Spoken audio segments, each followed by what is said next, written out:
こんにちは、すきものリリーです。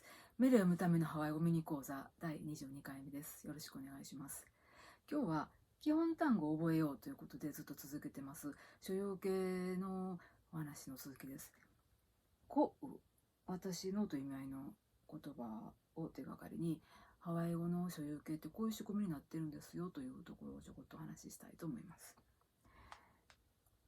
この晴れは家ですね。私の家と言いたいときは、こう晴れです。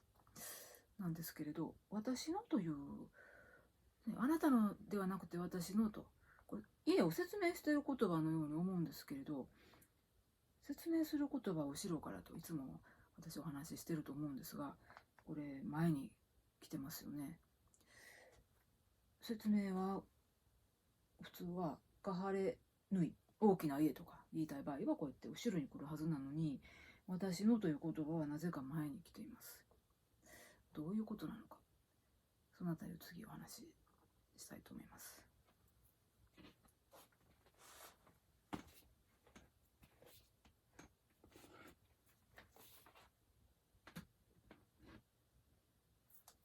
私の家、こう晴れと言いますが、私のという、説明を後ろから言う場合もあるんですね。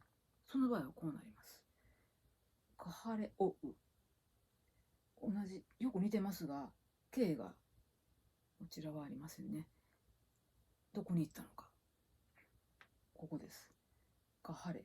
ここに定冠詞がありますので、ここにおのところ、私の部分には冠詞がいらないというか、定冠詞は前からその言葉を限定する、その言葉に輪郭を与えるのが定冠詞なんですね。限定する、前から限定する、輪郭を与える言葉は前につく。こんな風にこう晴れと前からこれは限定しているニュアンスですね。で、この K のない後ろから説明するこの私のは